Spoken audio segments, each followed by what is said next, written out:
खुशामदीद कहते हैं नाज़रीन, आपको मैं असदुल्ला खान हूँ। बजट के हवाले से हमारा खुसूसी प्रोग्राम है जो आज से शुरू हो रहा है और ये बजट तक जारी रहेगा।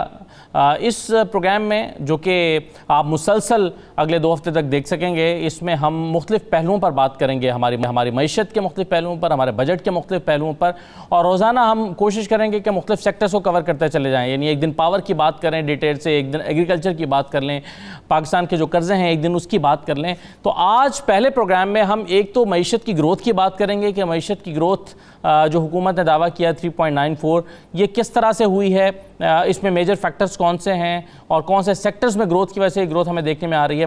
और दूसरा आज का हमारा मौजू रहेगा टैक्स कलेक्शन, जिसका हदफ हुकूमत ने 4900 अरब रुपये मुकर्रर किया था और अब तक जो 41 खरब 43 अरब या 4150 अरब रुपये इकट्ठा किया गया है, ये देखा जाए तो अब तक का एक रिकॉर्ड है, लेकिन हम अपने हदफ को क्या हासिल कर पाएंगे या नहीं, ये एक सवाल है। तो आज हम इन दोनों पहलुओं पर बिलखुसूस बात करेंगे। मेरे साथ इस मौजू पर बात करने के लिए ज़ुबैर मोतीवाला साहब मौजूद हैं, माशियात हैं। बहुत शुक्रिया ज़ुबैर मोतीवाला साहब, आपको खुशामदीद कहते हैं। हमारे साथ खुर्रम शहजाद साहब मौजूद हैं, आप भी माहिर मुआशियात हैं। मुज़म्मिल असलम साहब मुझे ज्वाइन करेंगे।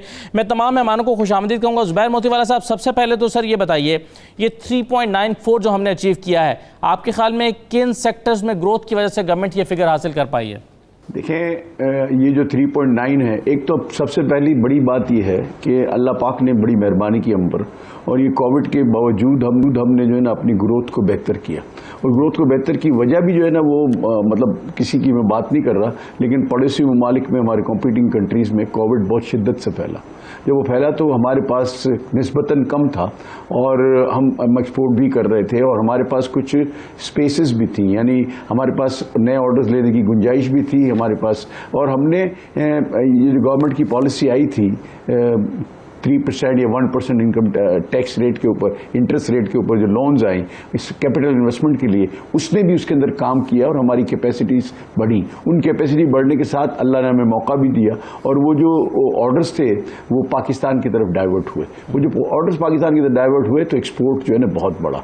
दूसरी जो वजह मुझे नज़र आती है, जिसमें सबसे बड़ा इजाफा आप होम रेमिटेंसेस में देखते हैं, वो होम रेमिटेंसेस में इजाफा भी इसीलिए है कि तमाम ट्रैवलिंग के मौके ख़त्म हो गए। तो जो बाहर रहने वाले जिसका किसी का भाई रहता है, किसी का बेटा रहता है, उन सब ने जो है ना वो अपने जो फंड्स जो हैं वो डाइवर्ट करके अपने घर वालों की तरफ भेजे। फिर उम्रा और हज भी तकरीबन बंद हो गया, वो पैसे भी जो है ना वो पाकिस्तान की मईशत में आए और वो बचे। तो इन तमाम चीज़ों को अगर आप देखते हैं तो उस वजह से हमारी जो ग्रोथ है वो रिमार्केबल ग्रोथ है। मैं मुबारकबाद भी देता हूँ और मैं बड़ा खुश हूँ कि पाकिस्तान ने इस ऑड सर्कमस्टांसिस में ऐसा परफॉर्म किया।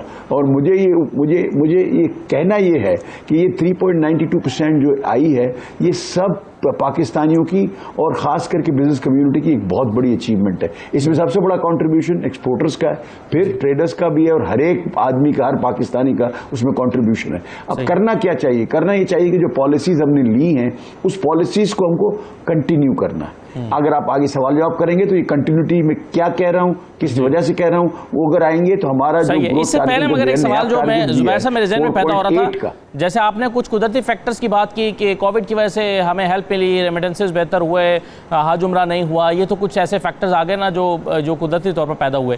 लेकिन इस ग्रोथ को अचीव करने में गवर्नमेंट की पॉलिसीज़ का रोल कितना है, ये बुनियादी सवाल है ज़ुबैर साहब। देखें, गवर्नमेंट की पॉलिसी अगर नहीं होती तो ये ग्रोथ आ ही नहीं सकती थी। जो उन्होंने गवर्नमेंट की पॉलिसी में सबसे बड़ा किरदार जो अगर आप वो कहते हैं तो मैं आपको बहुत सारे गिनवा सकता हूं जिनकी वजह से ये चीज़ आई। पहला तो उन्होंने इंटरेस्ट रेट को रियलाइज किया कि गलत है और उन्होंने उसको 7% के ऊपर लेके आए। सबसे बड़ा जो उसका जो है ना जो पॉलिसी की अगर आप बात करते हैं तो स्टेट बैंक की इंटरेस्ट रेट की पॉलिसी। दूसरा, उन्होंने जो है ना एक नई कैपिटल इन्वेस्टमेंट के लिए एक नई लोन की स्कीम लेके आए जो सिर्फ 1% है और बाकी बैंक का स्प्रेड है जो 2% भी हो सकता है, 3 भी हो सकता है, डिपेंडिंग ऑन द पार्टी। तो ये उससे कैपिटल इन्वेस्टमेंट बहुत बड़ी हुई। तीसरा, उन्होंने कोविड के अंदर इंडस्ट्रियलिस्टों की, ट्रेड कम्युनिटी की मदद की, उससे बड़ा हौसला मिला आपको। देखिए, उन्होंने सैलरी पैकेज दिया कि भाई आपकी अपनी सैलरीज अगर नहीं, किसी को आप निकाले नहीं और सैलरी के पैकेज हम देते हैं on a very very compromising and very low interest rate के ऊपर उन्होंने वो सैलरी पैकेज दिया। फिर उन्होंने एक और बहुत बड़ा काम किया कि सेल्स टैक्स जो रिफंड जो थे वो हमारे हमारे बहुत सारे स्टकअप थे, जिसकी वजह से कई जो है ना लोग एक्सपोर्ट कर नहीं पा रहे थे। वो जो इंटरेस्ट रेट, वो जो उन्होंने सेल्स का रिफंड किया, वो बहुत स्पीड से दिया, डायरेक्ट अकाउंट्स में वो जमा हुआ। इसी तरह से कस्टम रिबेट के दे दिए, इसी तरह से DLTL के जो हमारे क्लेम्स थे वो भी ज्यादातर मिल गए, लेकिन अभी भी बहुत बाकी हैं। लेकिन इन तीनों चीजों से हमारा कैश फ्लो जो है ना वो बहुत मजबूत हुआ। जब कैश फ्लो बढ़ता है तो एक्सपोर्टर ऑटोमेटिक ज्यादा एक्सपोर्ट कर सकता है। आज दुनिया में कोई चीज कैश पे नहीं बिकती, सारी चीजें जो हैं वो आपका क्रेडिट लाइंस ही होती हैं। आपका 90 दिन से लेकर 180 दिन की जो है ना आप अपना गुड्स बेचते हैं, या तो डिस्काउंट करवाते हैं या अपने कैश फ्लो के साथ उसको चलते हैं। ये सारी चीजें जो है ना गवर्नमेंट की दी हुई हैं, गवर्नमेंट ने ये चीजें दी। और दूसरा, अल्लाह ने मदद की। तीसरा ये हुआ कि ऑर्डर्स हमारी तरफ फ्लो हुए। और चौथा, हम तैयार थे, हमारी कैपेसिटीज अवेलेबल थी, हमारे पास नई कोई चीज लगानी नहीं थी। हमने तो जो मौजूदा हमारी जो कैपेसिटी है उसको सिर्फ यूटिलाइज करना था।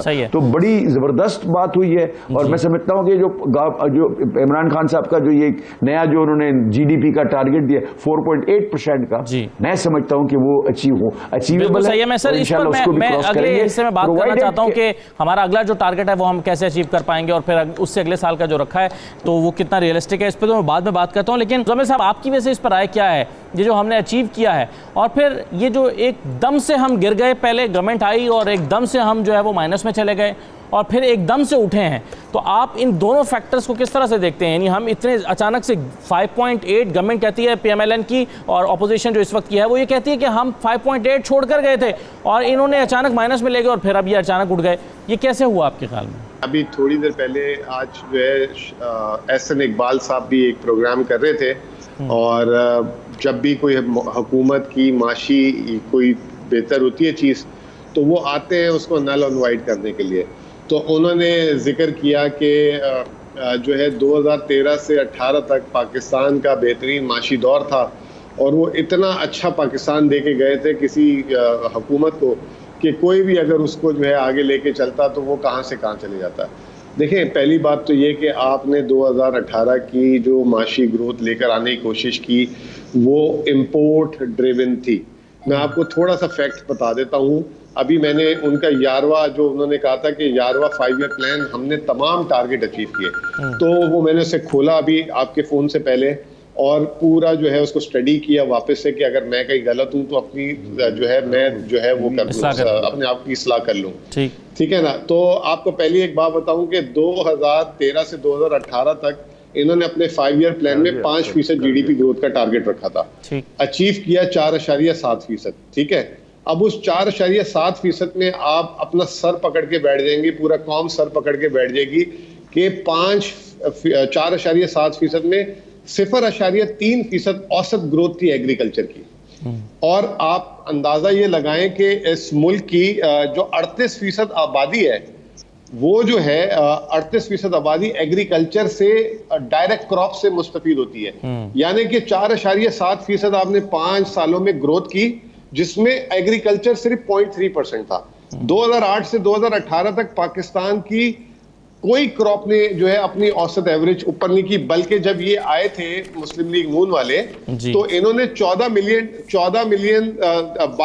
13 मिलियन बेल कॉटन की ली थी जब वो आती थी औसत। जब ये गए तो 7.5 मिलियन बेल हो गई। इसी तरीके से फिर आप दूसरी चीज ले लें, आपकी ग्रोथ एक्सपोर्ट जो है, जब ये गए आए थे तो इनको 24 अरब डॉलर मिली थी, और जब वापस और इन्होंने अपने 11वें जो 5 साला प्लान था उसमें इन्होंने टारगेट किया था कि 2018 में पाकिस्तान की 34 अरब डॉलर एक्सपोर्ट होगी। कितनी होगी? 34 अरब डॉलर। और ये छोड़ के गए 24, यानी सिर्फ आखिरी साल में 10 अरब डॉलर। और अगर 5 साल का अगर वो लगा लें तो कम से कम इन्होंने 30 से 35 अरब डॉलर पाकिस्तान की एक्सपोर्ट ना करके नुकसान किया। फिर आगे इसके बाद जो सबसे अहम चीज है, 2016 में इनके रिजर्व्स का पीक लगा 23 अरब 24 अरब डॉलर, और जब ये 2018 में गए तो ये जो है रिजर्व 14-15 अरब डॉलर छोड़ के गए। तो ये आप मुझे एक बात बता दें, इस तरह के हालात, 19 अरब डॉलर का खसारा, बजट खसारा जो है 6.5-7%। आप फिर इसके बाद उस 5 सालों में जब ये आए थे तो पाकिस्तान का डेट टू GDP था 64%, ये 84% पे छोड़ के गए।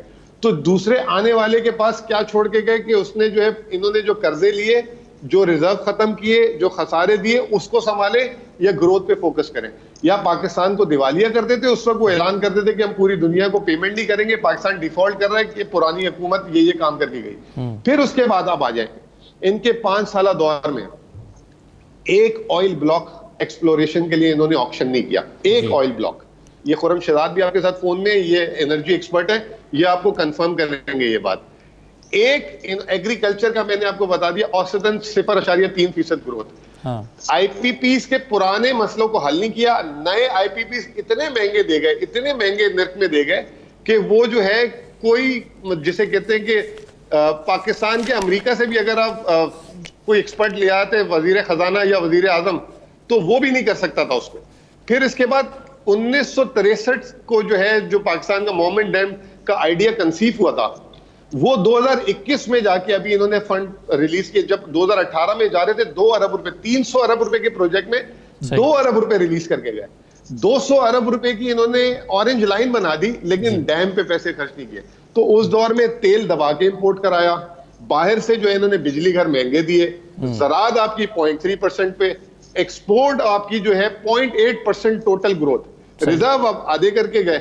कौन उसको सस्टेन कर सकता था, मुझे एक बता दें। वो तो दिवालिये से ही अल्लाह ताला ने बचा लिए पाकिस्तान। सही है, तो वो जो ग्रोथ हम ये जो बिल्कुल सही है, तो इसमें फिर दावा ये हो रहा है, और मैं चाहूंगा खुर्रम शहजाद साहब इसमें अपना इनपुट दें।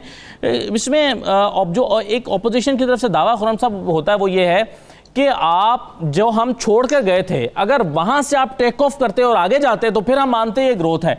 आपने पहले 5.8 को गिराया है, गिरा के आपने कुछ उठाया और आप खुश हो रहे हैं कि जी हमने तरक्की कर ली है। ये आर्गुमेंट है मुखालिफिन का। आप इसको तरक्की देखते हैं या आप इसको 2018 के मुकाबले में अभी भी कम समझते हैं कि इन्होंने ग्रोथ तो की है लेकिन 2018 में ज़्यादा तरक्की कर रहा था पाकिस्तान? पहले स्टेबिलिटी की ज़रूरत डेफिनेटली थी और स्टेप्स लिए गए और इंटरेस्ट रेट्स को बढ़ाया गया और रुपये को डिवैल्यू किया गया, जिसका जो कि ऑफ कोर्स इनएविटेबल था।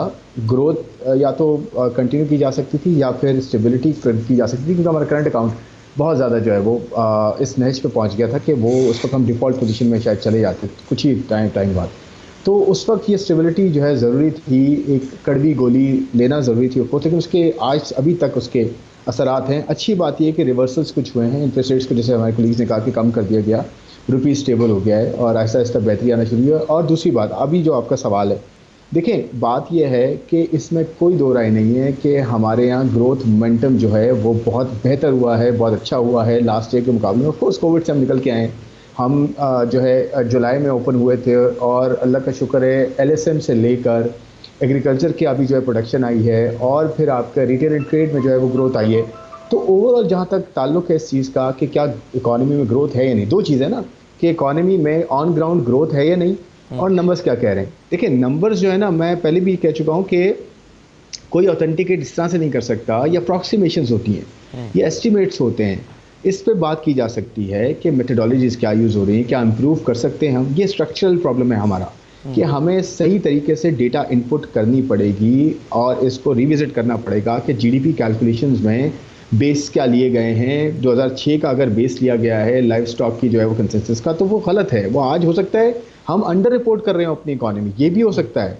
हमें बेसिकली डिस्पैशनेट हो के फैक्ट्स को देखना पड़ेगा बिल्कुल सिंसियरिटी के साथ कि जी डेटा एक्चुअली क्या रहा है, ग्राउंड पे रियलिटी क्या है। इसमें दो राय नहीं है कि ग्रोथ मोमेंटम है, बट क्या 4% है, 3% है, 2% है। क्या हम कोविड में पिछले साल में, आपको एग्जांपल देता हूँ, न्यूजीलैंड की इकॉनमी जो कि बहुत ज़्यादा, मैं एक डेवलप मार्केट की इकॉनमी की एग्जांपल इसलिए दे रहा हूँ कि नंबर के ऑथेंटिकेशन की मैं बात कर रहा हूँ कि रिलायबिलिटी और ऑथेंटिकेशन ऑफ द डेटा। इस जैसी इकॉनमीज़ जो सबसे ज़्यादा जिन्होंने जल्दी कंटेन किया, सबसे पहले न्यूजीलैंड ने कंटेन किया था दुनिया में कोविड को, यानी कि उस पर कंट्रोल पाया था, उनकी इकॉनमी 3% से गिरी।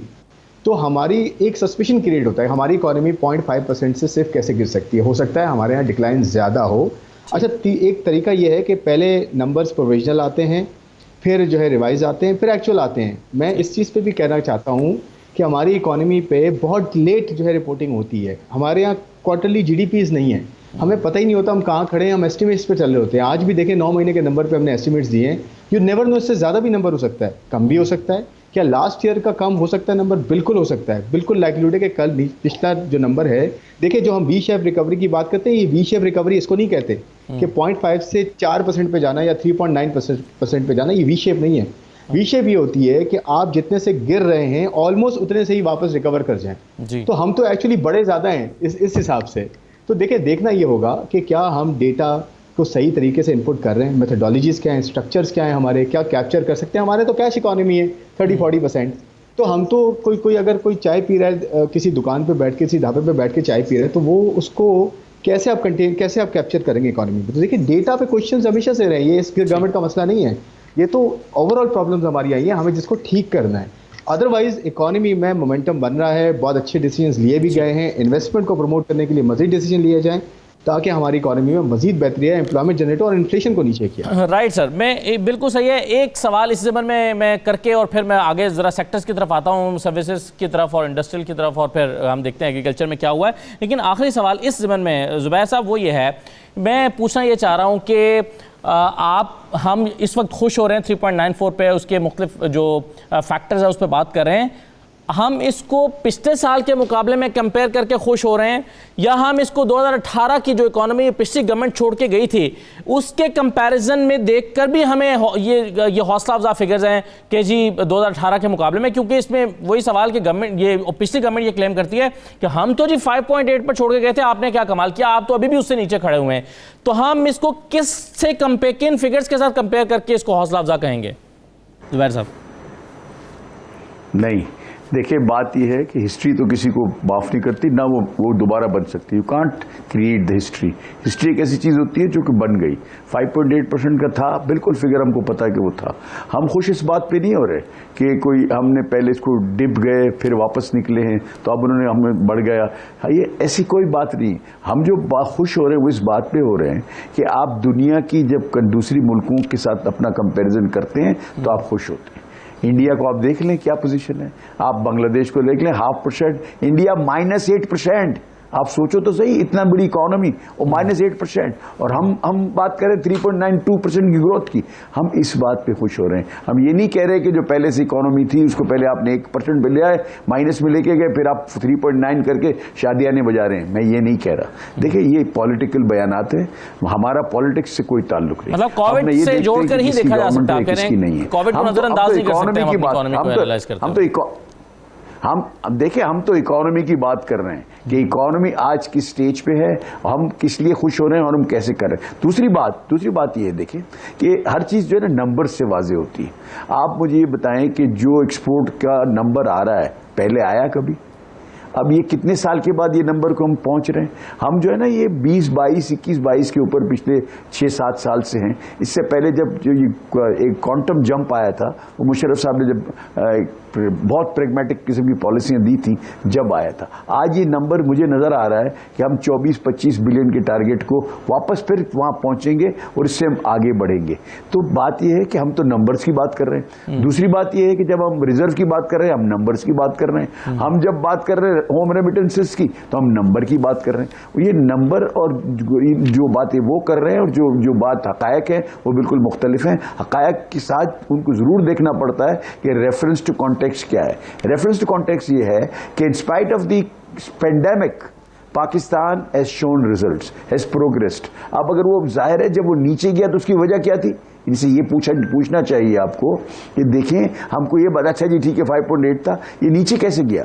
देखिए, सबसे बड़ा जो डाउनवर्ड जो आया है, जो एक डाउनवर्ड जंप आया है, वो कहाँ आया है? जब ये कोविड स्टार्ट हुआ और कोविड के साथ जो है ना ये सारे मसाइल आए, इसके बाद हमने इसको रिकवर किया। और आप ये देखिए, सबसे बड़ी बात, कराची ने क्या परफॉर्म किया है देखें तो सही, उसको अप्रिशिएट करना चाहिए। 18.5% हमारा ग्रोथ है कराची से सिर्फ कोविड के बावजूद। तो देखिए, मेहनत की लोगों ने और अगर कोविड नहीं आता अप्रिशिएट करना चाहिए। सर मेरा सवाल ये कि अगर कोविड नहीं आता तो क्या हम 5.8 से नहीं गिरते इस गवर्नमेंट के आने के बाद?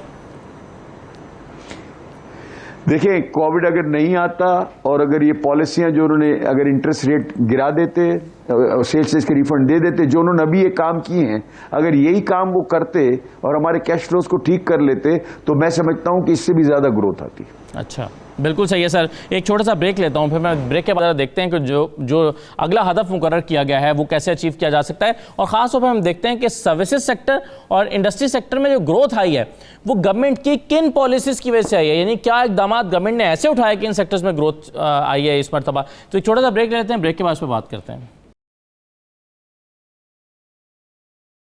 दोबारा आपको खुशामदीद कहते हैं। हम जीडीपी ग्रोथ के हवाले से बात कर रहे हैं आज के प्रोग्राम में। मुजम्मिल साहब, मुझे ये बताइए कि आप गवर्नमेंट की ऐसी पॉलिसीज़ कौन सी देखते हैं जिसके नतीजे में सर्विसेज में और इंडस्ट्री सेक्टर में हमें ग्रोथ नज़र आती है? पॉलिसीज़ कौन सी हैं? देखिए, बात यह है कि ये पिछले 2-3 दिन पहले एक मारूफ पाकिस्तान के इकोनॉमिस्ट है, उनके साथ मैं टीवी प्लान प्रोग्राम में बैठा था।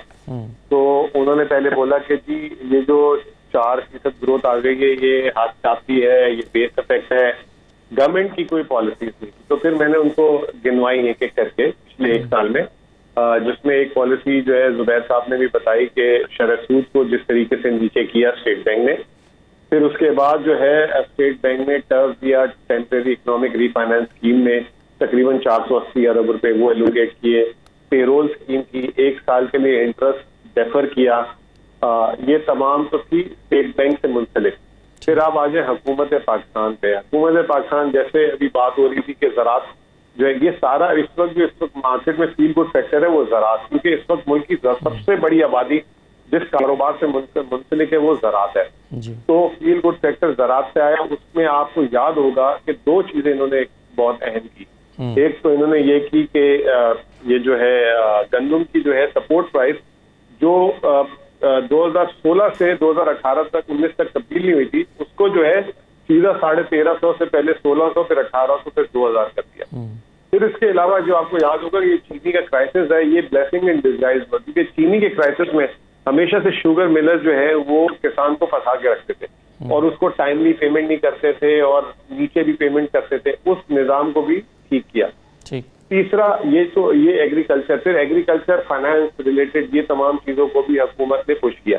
फिर सबसे अहम चीज, वापस आऊंगा, जुबैर मोतीवाला साहब ने भी बोला, सिर्फ ये साल अभी 11वां महीना चल रहा है, 216 अरब रुपए का टैक्स रिफंड दिया है गवर्नमेंट ने एक्सपोर्टर्स को, और ये पिछले साल था 124 अरब रुपए। पिछले साल भी जो है तारीख में जो है कभी इसाकदार साहब की हुकूमत ने इतना नहीं किया था, 50-60 अरब फिगर जो है जुबैर साहब उसको करेक्ट कर देंगे। तो ये एक बहुत बड़ा, जैसे कहते हैं, एक्सपोर्ट साइड को पुश दिया। फिर उसके बाद जो एक दरीना मुतालबा था कि इनकी इलेक्ट्रिसिटी की प्राइस को जो है इनलाइन करें, पूरे पाकिस्तान की एक जैसी करें।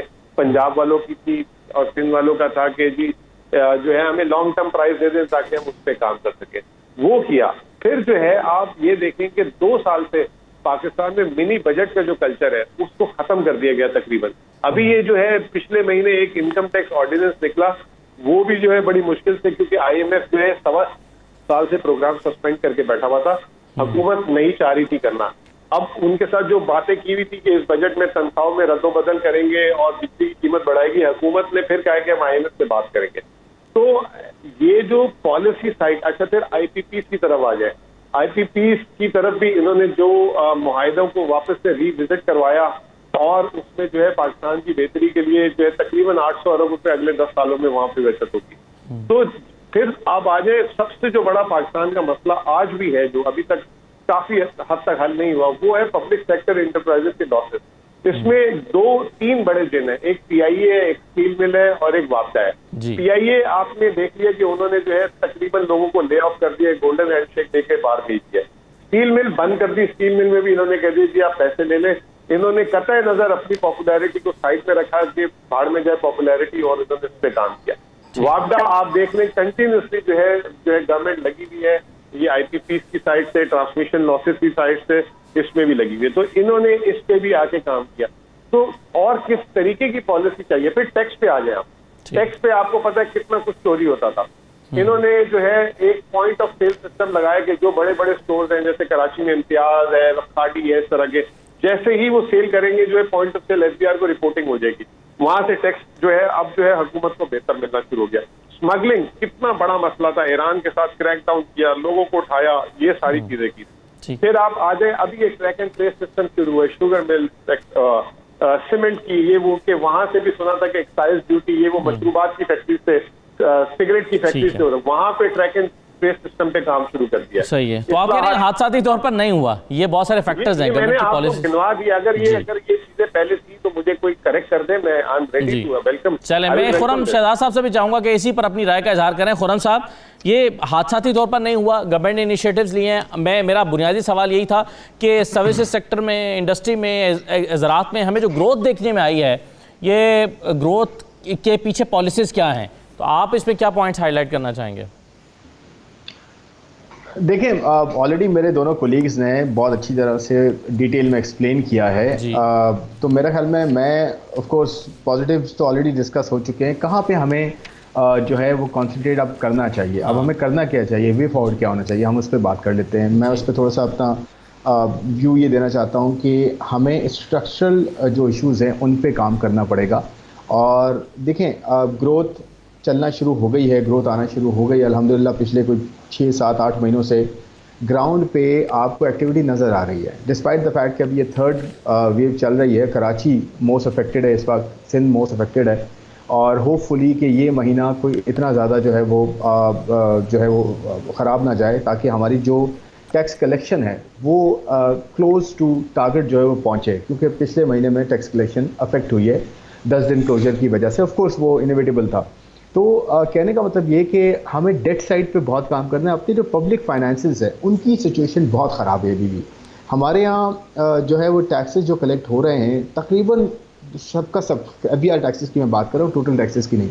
अगर 9-9.5% जो है, 9.5% टैक्स टू जीडीपी है, तो अगर 7 से ऊपर हमारा फिस्कल डेफिसिट आता है, इसका मतलब ये है कि आपका टैक्स का जो 80 से 90% हिस्सा है वो बेसिकली ज़ाया हो रहा है एक तरह से, और प्रोडक्टिविटी क्रिएट नहीं हो रही। तो गवर्नेंस और आपके स्ट्रक्चर जो इश्यूज़ हैं, जिस पर मैं ये कह रहा हूँ कि डेट की मैनेजमेंट और आपकी टैक्सेस की सही जगह जो है उसको खर्च होना, कहाँ खर्च होना चाहिए।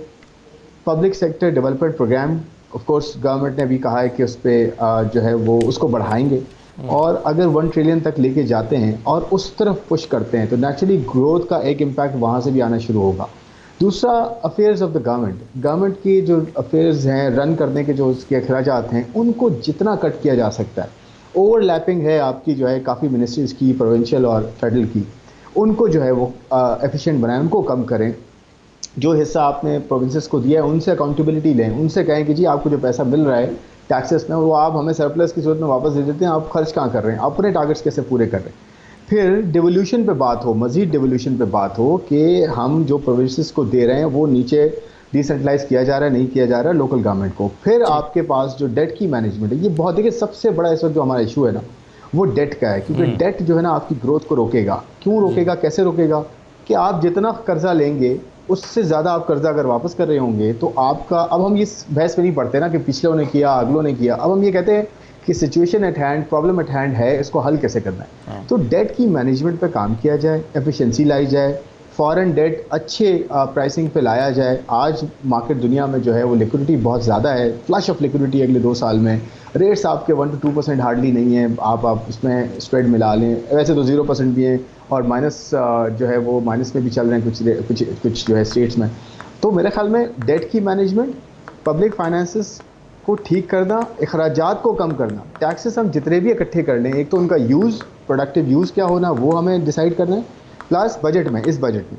और फिर हमारे जो अखराजात हैं, हमारे अखराजात पिछले 10 सालों में 11%, 12% ऑफ जीडीपी से उठ के 24% जीडीपी हो गए हैं, और टैक्सेस जो थे हमारे 13-14 से गिर के जो है वो 10% और उससे भी नीचे आ गए हैं। मैं एफबीआर टैक्सेस की बात कर रहा हूँ। टोटल टैक्सेस तो ऑफकोर्स अभी भी जो है 10% से ज़्यादा हैं, लेकिन पॉइंट ये है कि जो रिसोर्स हमारे हाथ में है उसकी सही इस्तेमाल, और जो हमारे एक्सपेंडिचर्स हैं जो गवर्नमेंट अपने आप को रन कर रही है उसमें 400-500 अरब रुपये डाल देती है, और पेंशन्स में जो है उसकी मैनेजमेंट के, पेंशन्स के बॉम्ब को कैसे मैनेज करना है, किस तरह से जो लोग रिटायर हो गए हैं उनको हमने किस तरह से, उनकी प्रोडक्टिविटी नहीं आ रही, उनका अब काम नहीं आ रहा, लेकिन हम यहाँ से उनका शेयर ज़रूर दे रहे हैं, तो उसको कैसे हैंडल करना है। तो पेंशन हो गया, रनिंग ऑफ द गवर्नमेंट हो गया, डेट जो है मैनेजमेंट हो गया, लो कॉस्ट पर कैसे डेट रेस करना है, रीपे कैसे करना है, और फिर साथ साथ जो है आपके यहाँ डेवलपमेंट प्रोग्राम्स पे बहुत ज़्यादा जान मार दी। तो पब्लिक फाइनेंसेस को ठीक करेंगे, वही जड़ है सबकी, ये सारा करंट अकाउंट ग्रोथ, ये आपकी तजावीज़ हैं। और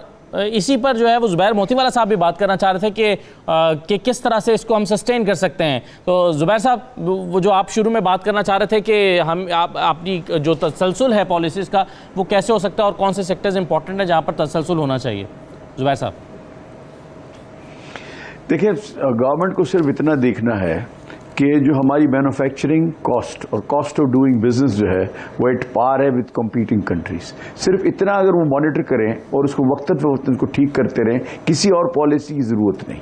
नंबर 2, आपके जो रिफंड्स हैं सेल्स टैक्स के, अव्वल तो जो मेजर जो आपकी एक्सपोर्टिंग एरियाज है, एक्सपोर्टिंग जैसे एक्सपोर्टिंग सेक्टर्स हैं, उनको तो जीरो रेट होना चाहिए, वहाँ से नो रिफंड, नो टैक्स का मामला सीधा करना चाहिए। लेकिन इसके बावजूद अगर आप ये नहीं करते तो रिफंड जो है, जैसे अभी आपने कोविड के ज़माने में किया, उसी तरह से ये रिफंड जो है ना वो हो जाने चाहिए। उसके अगर वो आप करेंगे जिससे कैश फ्लो इंजर्ड नहीं होगा। मैं आपको एक नंबर बताऊं कि ये कोविड के अंदर हमारा जो एक्सपोर्ट है वो तकरीबन 18.5%, कराची की मैं बात कर रहा हूँ, वो बढ़ा। जब हमने इसको एनालाइज किया फर्दर, जब स्क्रूटनी किया, तो हमें पता चला कि 17 लोग कम हो गए उसमें से, यानी पिछले साल जो थे उसमें से 17 एक्सपोर्टर जीरो हो गए, लेकिन एक्सपोर्ट 18% बढ़ा। इसलिए इसका मतलब ये हुआ कि बड़ा हो गया और छोटे वाइप ऑफ हो गए। वो छोटे वाइप ऑफ की फिर हमने मजीद तहकीकात की कि ये कैसे हुआ। तो वो इसलिए हुआ कि उनको टाइम पे क्या वो नहीं मिले सेल्स टैक्स से रिफंड, उनके DLTL फंस गए, उनके कैश फ्लो का प्रॉब्लम हो गया, और कोविड की वजह से उनके जो बायर्स थे उन्हें उनको रकम देने से मना कर दिया कि भाई आप डिले कर दें, अभी हमारे पास ये जो 90 दिन लिखा हुआ है इसको आप अपने हाथ से 180 दिन लिख दें, हम उसको नहीं कर सकते। तो आप कस्टमर तो नहीं खराब कर सकेंगे। तो फिर उसमें ये हुआ कि जब नए ऑर्डर्स आए तो ये जो छोटे लोग थे वो उसको हैंडल नहीं कर सके, उसको नेगोशिएट नहीं कर सके, जिसकी वजह से नंबर ऑफ एक्सपोर्टर्स कम हो गए। ये बहुत खराब निशान होता है, ये अच्छी चीज नहीं है। तो इसको हमको नंबर ऑफ एक्सपोर्टर हमारे बढ़ने चाहिए, ये गवर्नमेंट ने इसको टेक केयर करनी है। और तीसरी और आखिरी चीज इंफ्रास्ट्रक्चर की availability at right price and right. Farrukh Habib साहब मौजूद हैं, वज़ीर मुमलिकत बराए इत्तलात व नशरिया। फरूख हबीब साहब, बहुत शुक्रिया। हम GDP की बात कर रहे थे और जाहिर है इस पर हम ये भी डिस्कस करते हैं, साथ साथ गवर्नमेंट इसको डाउट करती है और कहती है कि अगर ये हुआ है तो ये हादसाती तौर पर हो गया। आप कुछ मेजर पॉइंट्स हाईलाइट करना चाहेंगे, अगरचे भी मुज़म्मिल असलम साहब ने भी किए हैं, कि वो कौन सी पॉलिसीज़ आपने, इंटेंशनल एफर्ट कौन सी थी जिसकी वजह से ये आपने 3.9 को अचीव किया है, वो आपकी पॉलिसीज़ कौन सी थी? देखिए, बात यह है कि ये तमाम जो इंटेंशनल एफर्ट्स ही थी ना हुकूमत, तो वज़ीर आज़म इमरान खान साहब ने जो इक़दाम किए, चलें अब शुरू कर लेते हैं करंट अकाउंट डेफिसिट से।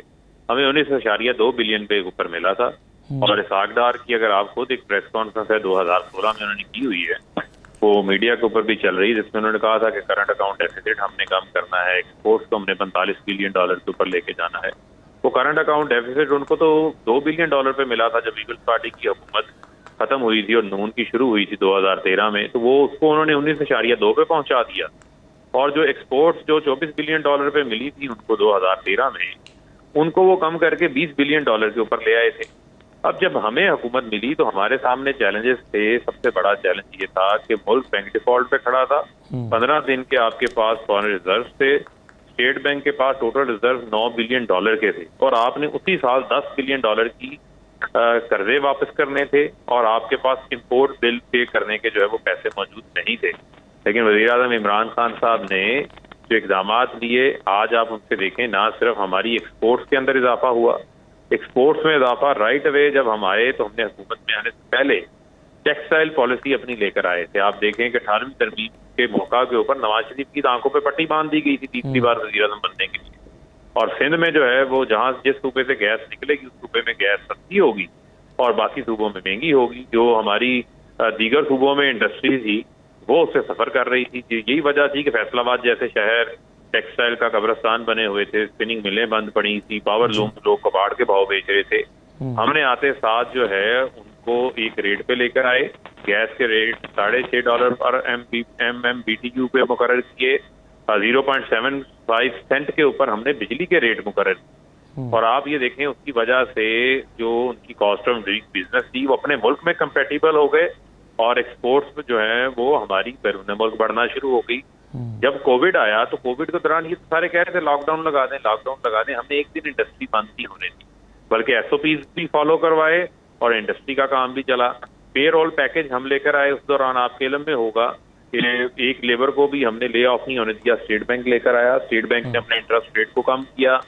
उसी के अलावा स्टेट बैंक एक टर्फ 432 अरब रुपया स्टेट बैंक ने जो है वो दिया है। नई एलसीज खुली हैं पाकिस्तान के अंदर, नई जदीद इंडस्ट्रियल मशीनरी आ रही है जिसमें स्पिनिंग के अंदर एयर जेट लूम्स, वेविंग के अंदर आ रही हैं, डिजिटल मशीन प्रिंटिंग के अंदर आ रही हैं। इसके अलावा जो है बेशुमार ऐसी दीगर शोबों की मशीनरी जो है वो पाकिस्तान आ रही है, जिससे हमारी प्रोडक्टिविटी में इजाफा होगा, हमारी एक्सपोर्ट में इजाफा होगा, पैदावार में इजाफा होगा, टैक्स कलेक्शन में इजाफा होगा, रोजगार में इजाफा होगा। नई फैक्ट्रियां, नई मशीनरी आने की वजह से नई फैक्ट्रियां जो है वो लग रही हैं। तो फारूक साहब, आपके ख्याल में अगर पिछली हुकूमत का जो नक्शा आपने खींचा है वो तो कहते हैं कि जी हम बड़ी ग्रोथ छोड़ के गए थे, 5.8 छोड़ के गए थे, आप कह रहे हैं डिफॉल्ट कर रहा था। आपके ख्याल में अगर वो आते खुद भी, यानी आपकी हुकूमत ना आती, उन्हीं की आ जाती, तो वो IMF के पास जाते? देखें वो जरूर, आप देखें ना उसमें ऐसे इकबाल का आप टीवी इंटरव्यू निकाल के देख लें, वो कहते थे इनको फौरी है, वो कहते हैं कि आप देर से गए हैं, उन्हें फौरी चले जाना चाहिए था। तो उनको ये भी तो बात नकीद करते वक्त ये भी तो सोचना चाहिए, बल्कि वो कहते हैं ना कोई शर्म होती, कोई हया होती, इनको क्या पता क्या होती है। इशू ये है कि अगर वो इतनी दूध और शहद की नहरें भाग गए थे और खजाने तो चलिए आप होपफुल हैं कि चीज़ें बेहतर हो रही हैं। बहुत शुक्रिया हबीब साहब, मुजम्मिल इस्लाम साहब, खुर्रम शहजाद साहब, जुबैर मोतीवाला साहब हमारे साथ मौजूद थे। आज हम टैक्स कलेक्शन पर बात नहीं कर सके, कल हम तफसील से ज़रा बात करेंगे टैक्स कलेक्शन का जो हदफ तय किया था हुकूमत ने, क्या उसको अचीव कर पा रही है, और फिर देखेंगे कि अगला हदफ जो रखा जा रहा है वो क्या रियलिस्टिक बेसिस पर है। तो इन तमाम चीज़ों पर कल के प्रोग्राम में बात करेंगे। आज इजाज़त दीजिए, अल्लाह हाफिज़।